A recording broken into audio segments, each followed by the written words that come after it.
Vous êtes-vous déjà demandé pourquoi certaines personnes semblent avoir tout ce qu'elles veulent dans la vie, tandis que d'autres luttent sans relâche et n'arrivent jamais à avancer?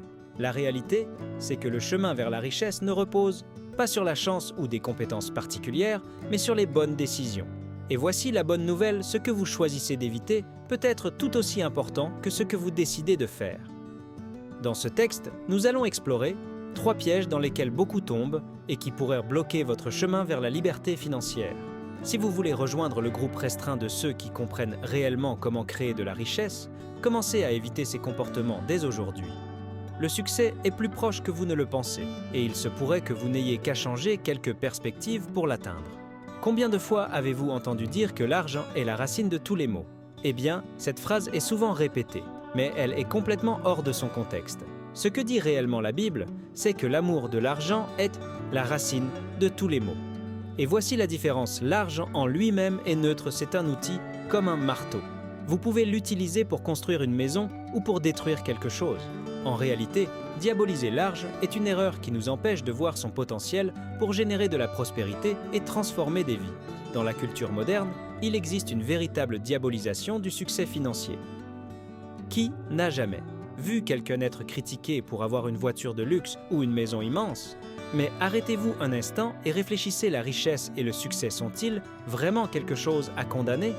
Ou existe-t-il une certaine hypocrisie dans ces critiques?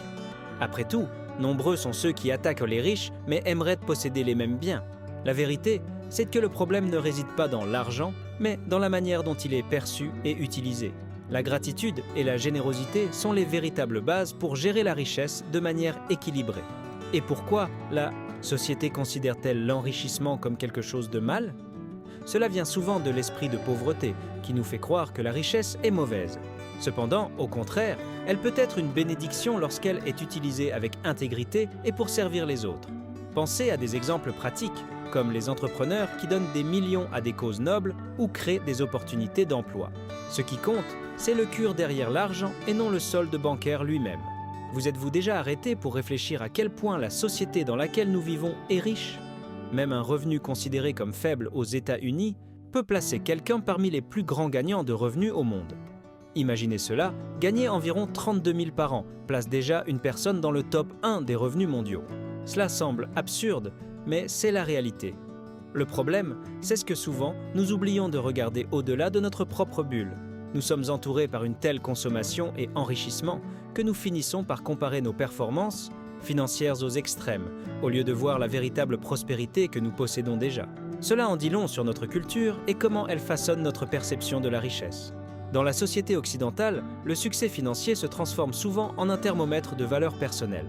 Cependant, pendant que nous nous préoccupons d'atteindre le prochain niveau, nous oublions que nous avons déjà bien plus que la majorité du monde. Nous faisons partie d'une économie mondiale riche, avec un accès à des biens et des opportunités que beaucoup ne peuvent que rêver. Ce contraste devrait nous remplir de gratitude, mais au lieu de cela, il génère de la jalousie et de l'insatisfaction, alimentant une recherche incessante de plus. Et cette quête, souvent, nous empêche de voir l'impact que nous pourrions avoir avec ce que nous avons déjà. Pensez aux millionnaires de première génération qui ont commencé avec peu, mais ont transformé non seulement leur vie, mais aussi celle de leur communauté. Ils ont vu au-delà de la consommation individuelle et ont utilisé leur richesse pour générer des services et des opportunités. Et nous? Nous sommes-nous concentrés sur la gratitude pour ce que nous avons? Ou nous plaignons-nous de ce qui nous manque? Cette réflexion nous conduit au point suivant, comment les valeurs que nous cultivons peuvent façonner notre relation avec la richesse. Le succès financier aux États-Unis n'est pas un accident historique. Il est en grande partie le fruit de valeurs profondément ancrées dans l'éthique judéo-chrétienne. Des principes tels que l'intégrité, le travail acharné et l'accent mis sur la fourniture d'un bon service sont des piliers qui ont guidé des générations d'entrepreneurs et de leaders. Ces valeurs n'ont pas seulement façonné l'économie d'une nation, mais ont également établi une norme qui inspire la prospérité. Pensez à l'idée de la semence et de la récolte. Par exemple, vous plantez des efforts, de l'honnêteté et de la générosité, et vous récoltez des résultats qui bénéficient non seulement à vous-même, mais aussi à la société. Curieusement, le concept de richesse sous cet angle ne se limite pas aux possessions matérielles. Il englobe une vie construite avec un but et de la gratitude. Cette approche diffère du simple amour de l'argent, tant critiqué dans les enseignements bibliques. Il ne s'agit pas d'accumuler, il s'agit de gérer avec sagesse. Les leaders qui adoptent ces valeurs ont tendance à privilégier la philanthropie et le bien-être collectif, prouvant que la richesse peut être un puissant instrument de transformation. C'est pourquoi, même dans une société consumériste, de nombreuses personnes se distinguent par l'impact positif qu'elles laissent dans le monde. Enfin, il convient de noter que ces principes ne sont pas hors de portée de qui que ce soit. Ils sont applicables au quotidien, peu importe votre domaine ou votre niveau de revenu. Adopter la générosité comme pratique, maintenir l'éthique au travail et honorer les engagements sont des étapes simples mais puissantes pour ceux qui cherchent à construire de la richesse avec un but. Et en suivant ce chemin, vous trouverez inévitablement un sens d'accomplissement bien plus grand. Mais après tout, pourquoi y a-t-il encore tant de résistance à accepter le succès financier comme quelque chose de bon? Examinons cela dans le prochain point. La manière dont nous percevons la richesse est façonnée par des croyances et des expériences que nous portons tout au long de notre vie. L'une de ces visions est l'esprit de fierté qui pousse certaines personnes à attribuer tout leur succès financier exclusivement à leurs propres efforts. Bien que la détermination et le travail acharné soient essentiels, cet état d'esprit ignore des facteurs externes tels que les opportunités et le soutien qui jouent souvent un rôle crucial. C'est le cas de quelqu'un qui construit un empire, mais oublie de remercier les personnes et les circonstances qui ont contribué à son parcours. Cette fierté peut conduire à une déconnexion, tant avec les autres qu'avec le véritable but de la prospérité. D'un autre côté, il y a l'esprit de pauvreté, une vision qui diabolise la richesse et peint les personnes qui réussissent comme égoïstes ou moralement défaillantes. Cette pensée découle souvent de l'envie ou du jugement social. Mais la vérité est qu'elle nuit tant à ceux qui la ressentent qu'à ceux qui en sont la cible. Les personnes qui croient que l'argent était mauvais limitent généralement leurs propres opportunités, ne réalisant pas que la richesse peut être un outil pour le bien. Comment pouvez-vous aider les autres, soutenir des causes ou même fournir un héritage générationnel sans ressources?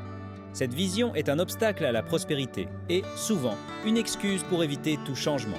Enfin, la voie la plus équilibrée est l'esprit de gratitude. Voir la richesse comme une bénédiction et une responsabilité transforme complètement notre relation avec l'argent. Cet esprit encourage la générosité et une bonne gestion, favorisant un cercle de prospérité qui bénéficie non seulement à l'individu, mais aussi à la communauté autour de lui. Ici, l'objectif est d'utiliser la richesse de manière éthique et avec un but, que ce soit en contribuant à l'éducation, en investissant dans des entreprises durables ou simplement en redonnant à la société. Après tout, la gratitude est la base d'une vie plus pleine et plus significative. Mais tout le monde pense-t-il de cette manière? Dans le prochain point, nous allons parler de l'hypocrisie et du jugement à l'égard de la richesse. La société révèle parfois une relation contradictoire avec la richesse. Il est courant de voir des personnes qui, tout en critiquant les riches, souhaitent atteindre le même niveau de succès financier. Ce jugement provient souvent d'un mélange de jalousie et de rancune. Par exemple, quelqu'un peut condamner une célébrité pour avoir acheté une voiture de luxe comme une Mercedes à 130 000, mais rêver ensuite de posséder la même. Cette attitude révèle l'hypocrisie culturelle entourant l'enrichissement. Nous admirons la richesse, mais jugeons ceux qui la détiennent.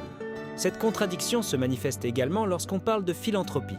De nombreux riches utilisent leur prospérité pour le bien en faisant don de millions à la charité, à l'éducation et à la santé. Cependant, ces mêmes actes généreux peuvent être interprétés de manière cynique. Il ne fait ça que pour se donner une image ou il doit y avoir une arrière-pensée. Cette vision limitée et négative ignore l'impact positif que les actions philanthropiques peuvent avoir sur la société. C'est presque comme si nous attendions que la richesse vienne avec de la culpabilité, alors qu'en réalité, elle peut être un instrument de transformation. D'un autre côté, juger ceux qui ne sont pas riches pose également problème. L'esprit de pauvreté mentionné précédemment pousse souvent les gens à condamner les autres pour dépenser de l'argent dans des choses qui semblent superflues, même si cela représente un rêve pour eux. Qui n'a jamais vu quelqu'un être critiqué pour dépenser de l'argent dans un restaurant de luxe ou pour donner une généreuse pourboire? Ces attitudes reflètent un manque d'empathie envers les choix et les possibilités des autres. Dans le prochain point, nous explorerons comment la générosité et une bonne gestion des ressources peuvent créer un impact positif et durable dans la vie de tous. La véritable prospérité ne réside pas seulement dans ce que nous accumulons, mais dans l'impact que nous générons en utilisant nos ressources avec générosité et sagesse. Pratiquer l'aide aux autres, que ce soit par la philanthropie, les dîmes, les offrandes ou même de petits gestes comme une bonne pourboire, démontre un esprit de gratitude et de respect pour l'effort collectif. Imaginez comment de petites actions, comme donner des vélos aux enfants à Noël, peuvent transformer des vies et créer des souvenirs inoubliables. L'acte de donner ne diminue pas, il multiplie.